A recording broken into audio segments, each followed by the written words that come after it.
ये विधायक मामन खान की शिकायत पर एक्शन, फिरोजपुर झिरका के स्लेटर हाउस पर छापा। तो यहाँ तक लोगों से सुना है कि जितने भी बूचड़ खानों को लाइसेंस दिला जाते हैं, ये पूर्व विधायक नसीम अहमद उनकी सिफारिश लेके मुख्यमंत्री के पास जाता है और लोग बताते हैं कि मोटे पैसे हटता है। पूरी क्या हाल है बूचड़ खानों का, जो मैं अभी 7 जुलाई को इनको उठा के आया हूँ। क्या ये नसीम अहमद उठाता है? इसको ये पता नहीं, सोने से इसको फुर्सत नहीं मिलती कि जनता का क्या हाल है। ये वो कहता है कि पता नहीं विधायक जी नशा करके आते हैं, क्या आते हैं। मुझे लगता है कि नशेड़ी ये खुद है। ये नशा करके नहीं आता तो इसको ये पता होना चाहिए कि विधायक जब एक बार भी किसी एसडीओ का नाम नहीं ले रहा है तो किस तरह से ये भड़क रहा है कि एसडीओ का 4-4 बार नाम ले रहा है। मुझे जब ये कल बात कर रहा था, चिंता की लकीर तो इसके मुझे चेहरे पे नज़र आ रही थी। सबसे पहले तो मैं सभी पत्रकारगणों का स्वागत करता हूं कि आप इस कॉन्फ्रेंस में आप आए हो। जो मेन मुद्दे हैं, सोमवार को ग्रीवेंस कमेटी की मीटिंग से ये जो शुरुआत हुई थी, हमारे यहाँ फिरोजपुर झिरका से पूर्व विधायक नसीम अहमद जी ने जब ग्रीवेंस कमेटी की मीटिंग चल रही थी तो कुछ पॉइंट आउट किए थे। तो एक तो उसने बोला था कि विधायक ने जब अकलीमपुर फिरोजपुर में स्कूल पे कब्जा का मुद्दा चल रहा था तो उसके नज़दीक गांव होने की वजह से चुपचाप रहे, कुछ नहीं बोले। जबकि उसमें मंत्री जी ने साफ आदेश दे दिए थे कि कब्जा को हटवाया जाए और वहाँ जो बाउंड्री वाल नहीं बनी हुई है उसको तुरंत बाउंड्री वाल को बनाया जाए। और वहाँ डीडीपीओ ने बोल दिया था और वहाँ के जो एजुकेशन के ऑफिसर थे उन्होंने भी बोल दिया था कि ड्यूटी मजिस्ट्रेट हमने अपॉइंट कर दिया है, जल्दी कब्जा हटा करके नहीं वहाँ 4 दीवारी कर दी जाएगी। तो उसमें मेरा क्या उचित रह गया था जिस पर मैं ऑब्जेक्शन उठा था, जिस पर सरकार खुद इस संज्ञान ले रही थी। उसके बाद एक परिवाद आया था रीगढ़ गाँव का कि 15-16 मौत उसमें हो गई, जो कैंसर से मौतें हुई हैं। तो उसके ऊपर वहाँ के एक्शन से सरकार जवाब मांग रही थी। तो सरकार जब जवाब दे रही थी तो मैंने उसमें एक बात बीच में रख दी थी कि भाई वहाँ रेनीवेल का पानी भी नहीं जा रहा है, तो एक्शन साहब वहाँ रेनीवेल का पानी दीजिए। जबकि 260 करोड़ सरकार ने मंजूर किए थे, उसके पश्चात भी गाँव वालों को पीने के लिए पानी क्यों नहीं मिल रहा। तो जिस पे तुरंत प्रभाव से अभाव में आके एकदम नसीम जी ने बोला कि विधायक जी तो बार बार एसडीओ का नाम लेते हैं और वहाँ रेगुलर पानी जा रहा है, इसको क्या दिक्कत है एसडीओ से। पहले तो मैं उसको बताता हूँ कि वो जब कभी मीटिंग में बैठें तो इधर उधर की चिंताओं को छोड़ करके हमेशा मीटिंग पे ध्यान दें। और जबकि उसकी वीडियो क्लिप आप सब लोगों के पास मौजूद है, मैंने भी उस वीडियो क्लिप को अपने पेज से भी डाला है और सब जनता से भी पूछा है कि मैंने कितनी बार एसडीओ का नाम लिया, कौन एसडीओ। मैंने एक बार भी किसी एसडीओ का नाम नहीं लिया। वो कहता है कि पता नहीं विधायक जी नशा करके आते हैं, क्या आते हैं। मुझे लगता है कि नशेड़ी ये खुद है।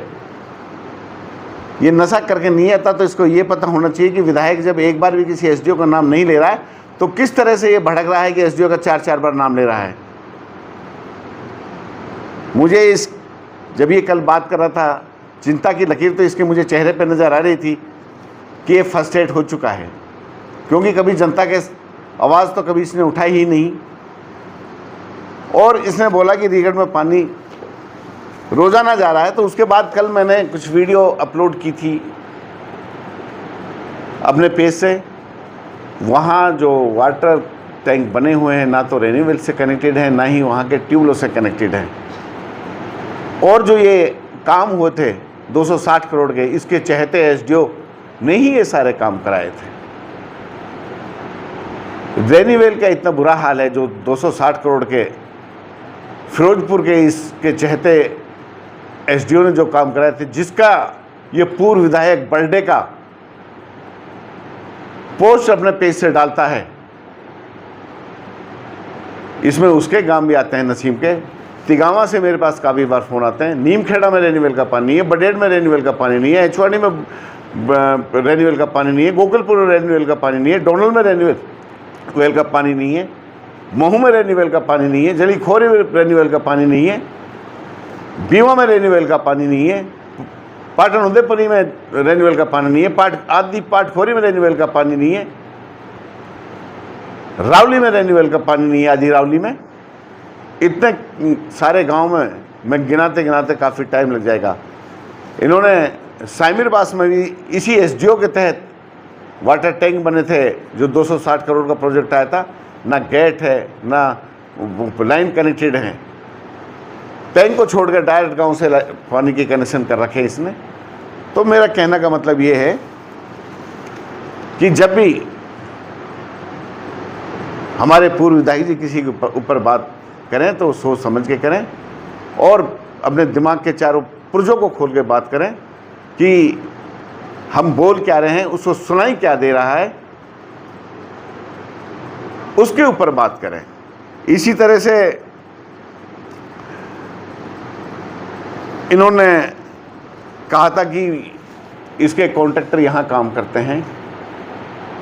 ये जब एसडीओ यहाँ आ जाता है तो इसके कॉन्ट्रैक्टर को काम नहीं करता। मैं पहले तो ये कहना चाहता हूँ कि मेरा कोई कॉन्ट्रैक्टर नहीं है और जो भी कॉन्ट्रैक्ट लिए जाते हैं वो टेंडर से होते हैं। आजकल आप लोगों को सबको मालूम है। इसका कहने का मतलब कॉन्ट्रैक्टर का नहीं है, इसका कहने का मतलब ये है कि आप जनता की आवाज़ क्यों उठाते हो। ये चाहता है कि मैं जनता की आवाज़ ना उठाऊं, जनता की आवाज़ ना बनूं। मेरे को बड़े प्यार से 2 बार यहाँ की जनता ने विधानसभा में भेजा है। मेरे को इसीलिए भेजा है कि मैं जनता की आवाज़ बन के वहाँ के दुख को विधानसभा में सरकार के सामने रखूं, सरकार को घेरने का काम करूं। ये जो बात करता है ऑफिसर्स की, ये क्यों बात करता है, जबकि इसको 2 बार लोगों ने चुन करके विधानसभा में भेजा। आज तक इसने कोई भी ऐसा मुद्दा विधानसभा में नहीं उठाया जो जनता का हक का हो। अपोजिशन में ये भी था, अपोजिशन में मैं भी हूँ। इसका भी कर्तव्य बनता था कि मैं जनता की सेवा करूँ, जनता की आवाज़ को उठाऊँ। अब जब आप लोगों के सामने इसकी वीडियो आती, पता नहीं नशा करके जाता था, क्या करके जाता था, इसकी हमेशा विधानसभा में सोते हुए की फ़ोटो आई है आज तक जो भी आई है। ये एक भी एक क्लिप मुझे दिखा दे कि मैंने ये क्वेश्चन उठाया है विधानसभा में जनता के हित के लिए। इसी तरह से इसने बूचड़खानों की बात करी थी। कहता है कि ये, मैं बड़ी जिम्मेवारी के साथ कहता हूँ कि ये कॉन्ट्रैक्टर से भी कमीशन लेता है और बूचड़खानों से भी कमीशन लेता है। मैं ये कहता हूँ जो जिस एसडीओ की बात करता है ये और मिलके पूर्व विधायक जी, इसका एक साला है इसी एसडीओ का जिसका नाम मोहम्मद शाहिद है चाहलके का, उसको कोटेशनें बनती हैं या कोटेशन उसके नाम से पैसे निकालता है, उसको मिल बांट के ये खाते हैं। और रही काम की बात, फिरोजपुर झरका में अभी 16 करोड़ के काम हुए थे। तो आप लोगों के सामने मैं कुछ डॉक्यूमेंट्स भी दिखाता हूँ। ये पाइप लाइनों पर 16 करोड़ खर्च किए फिर भी पैसे लोग झरका के लोग हैं, मैं नहीं हूँ यहाँ। न्यूज़ छपी है, आप लोगों ने छापी है। ये ट्विटर पे रमेश कामरा इतना पढ़ा लिखा है जो ट्वीट करता है मुख्यमंत्री को, ये चाहता है कि कोई यहाँ की कंप्लेंट हरियाणा में ना पहुँचे। जो लोग माननीय मुख्यमंत्री को लिखते हैं उनको लिए भी ये ऑब्जेक्शन करता है। इसको क्यों दर्द होता है। अभी सीवर लाइन डाली थी इसके चहेते ने, जिसका ये बहुत चाहता है एसडीओ। देखो सीवर लाइन पूरी बरसात में उड़ चुकी हैं। दीवा गांव का मामला ले लो, हर महीने 22 लाख का पानी पी रहे हैं। इसके चहते एसडीओ के ही काम है। 260 करोड़ का प्रोजेक्ट इसके चहते एसडीओ के तहत हुआ, सबको डिस्ट्रॉय कर दिया है, सबको इसने ख़त्म कर दिया है। रही बूचड़खानों की बात पे आ जाते हैं हम। सरकार भाजपा की सरकार आज सेंटर में भी है, आज हरियाणा में भी है। जितने भी बूचड़खानों के लाइसेंस दिए हैं भाजपा सरकार में आए, और मैंने तो इसका जवाब दे ये बूचड़खाने इसकी सरगर्म में यहाँ चल रहे हैं।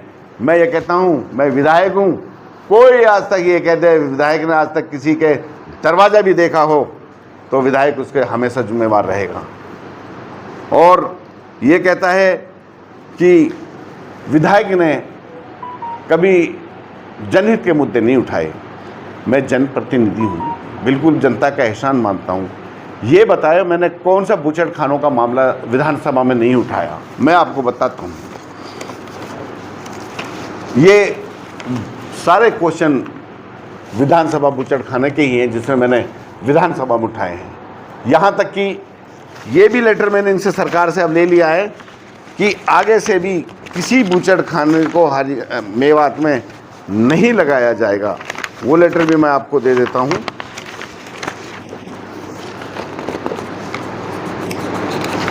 जो मैंने विधानसभा में क्वेश्चन में ये नहीं उठाता तो सरकार क्यों कहती कि विधानसभा में आपका सम्मान रखते हुए आगे मेवात में किसी भी बूचड़खाने को खोलने की इजाज़त नहीं दी जाएगी। इसमें बाकायदा मेरा जिक्र किया हुआ है। आप लोगों के सामने हड्डी पीसने की मशीन थी, लगी हुई थी फैक्ट्री दोहा में, सील कराई। ये मेरे नाम से ऑर्डर है, मामन खान ये रहे। उसके बाद मैंने विधानसभा में 25/2/2026 को बूचड़खानों को बंद करने का क्वेश्चन उठाया था। उससे पहले भी मैंने 4 बार विधानसभा में बूचड़खानों को बंद करने का मैं मुद्दा उठा चुका हूं। आप लोगों के सामने छपे हुए। अभी अभी फेयर कंपनी 28 मई को मैंने खुद जा कर के नहीं, इस फैक्ट्री के खिलाफ विधानसभा कमेटी का मैं मेंबर हूं, पोल्यूशन का मैंने विधानसभा कमेटी में ये बात रखी जिसके ऊपर कुछ ही दिन में एक्शन होने वाला है, क्लोजर होने वाला है। उसके बाद ये विधायक मामन खान की शिकायत पर एक्शन, फिरोजपुर झिरका के स्लेटर हाउस पर छापा। क्या ये नसीम अहमद ने उठाया है? और अभी अभी ये किस तरह का फ्यूल इस्तेमाल करते हैं। 7 जुलाई को मैंने सभी बूचड़खानों के खिलाफ लेटर लिखे सरकार को दिए हैं। इन पे एक्शन होने वाला है बहुत जल्दी, जिसकी ये बात करता है कि विधायक जनप्रतिनिधि होने के नाते जनता की आवाज़ को नहीं उठाता। अभी ये देखिए स्ट्रकपुरी का क्या हाल है बूचड़खानों का, जो मैं अभी 7 जुलाई को इनको उठा के आया हूँ। क्या ये नसीम अहमद उठाता है? इसको ये पता नहीं, सोने से इसको फुर्सत नहीं मिलती कि जनता का क्या हाल है, ये क्या क्या फैक्ट्रियों में इस्तेमाल कर रहे हैं। ये लेटर 21 जुलाई को मैं दे के आया हूँ अभी सरकार को, बूचड़खानों के ऊपर।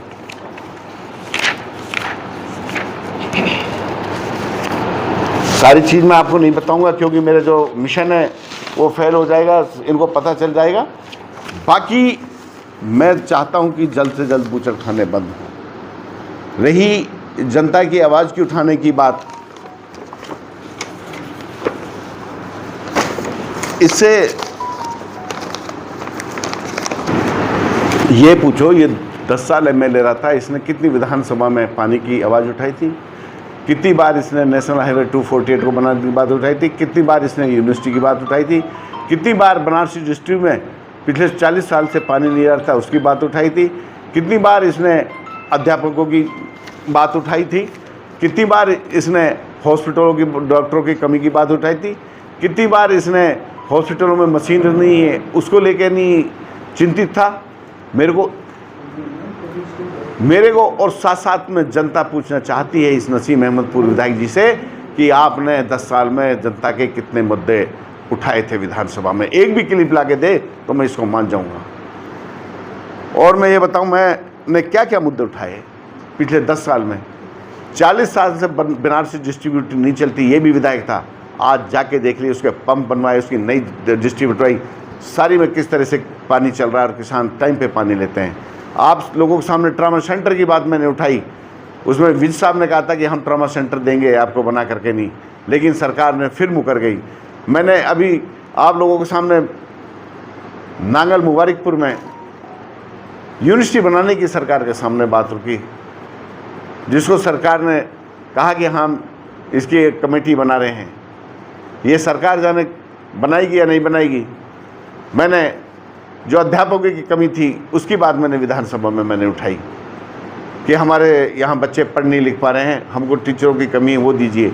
नेशनल हाईवे 248 के लिए मैं आप लोगों के सामने विधानसभा के बाहर जाके बैठा कि इस पे रोजीना इतनी मौतें हो रही हैं, हमको जल्द से जल्द नेशनल हाईवे 248 बना जाए। उस पर हमारे जो मंत्री हैं गंगवा साहब, उसने विधानसभा में कहा कि मामन खान विधायक की डिमांड थी कि इसको 4 लेन किया जाए, तो उसके लिए मंजूरी दी इन्होंने। और आप लोगों के सामने अभी स्कूलों में जाके नहीं छापा मारा कि बच्चों की पढ़ाई कैसे हो रही है, आप लोगों को सबको पता है। हॉस्पिटलों में छापा मारा कि डॉक्टर टाइम पे नहीं आ रहे हैं, हॉस्पिटलों का मुद्दा उठाया। ये बता दे ये कि कौन सा मुद्दा मैंने जनता का विधानसभा में नहीं रखा, कौन सी बात मैंने विधानसभा तक नहीं पहुंचाई जो मेरे को लोगों ने जिम्मेवारी दी थी। मैं ये कहता हूं कि ये पूर्व विधायक जी नसीम अहमद फर्स्ट एड हो चुके हैं, घबरा चुके हैं। आप इसका चेहरा देखो तो चिंता की लकीरें हमेशा इसके चेहरे पे नज़र आती हैं। मैं ये पूछना चाहता हूँ कि जनता में मेहनत करें, इस तरह उल्टे सुल्टे बयान देने से विधायक नहीं बना करते। हमेशा जनता का प्यार और उनका विश्वास हमें जीतना पड़ता है, तभी लोग हमें विधानसभा में चुन के भेजते हैं। और जो ये कमीशन की बात करता है बार बार, ये खुद बड़ा कमिश्नर खोर होगा जो दूसरों पर इल्ज़ाम लगाता है। 100 एकड़ ज़मीन यूँ ही नहीं बन आती, कोई इनके घरों में रेल सिटी नहीं मान रही, किसी का निवाला छीना होगा जब 100 एकड़ इन्होंने ज़मीन खरीद के ले रखी है। तो मैं इतना ही कहना चाहूँगा कि मैं जनता का जनप्रतिनिधि हूँ, जनता की आवाज़ हूँ, जनता के साथ खड़ा हूँ। मैं वो विधायक नहीं हूँ जो किसी का फ़ोन नहीं उठाता, मैं वो विधायक नहीं हूँ हमेशा सोता रहता हूँ। मैं विधायक हूँ 24 घंटा अपनी जनता के लिए समर्पित हूँ। और हमेशा आने वाले टाइम में भी जिस तरह से पूर्व विधायक जी चाहते हैं कि ये अफसरों की आवाज़ ना उठाए, उठाऊँगा, उठाता रहूँगा। ये दिमाग से निकाल दे कि ये जो प्रेशर बनाता है कि ये भाजपा में रह के हमको धमकी देने चाहता है, डराना चाहता है, अपने सपने में देखे ये। और जो जनता की आवाज़ है हमेशा बुलंद करता रहूँगा और हमेशा अपनी पूरी जनता के साथ खड़ा हूँ। मैं इनसे कभी पहले नहीं घबराया और ना अब घबराता। और जिस तरह के इल्ज़ाम लगाते हैं ये नशा का, कमिश्नर खोर का, ये खुद ही इन लोगों में कमी है जो दूसरों के ऊपर लंछन लगाते हैं। अपने गिरवान में झांक के देखें। मैं इसीलिए आज ये कॉन्फ्रेंस बनाई थी। आपका बहुत बहुत शुक्रिया, धन्यवाद।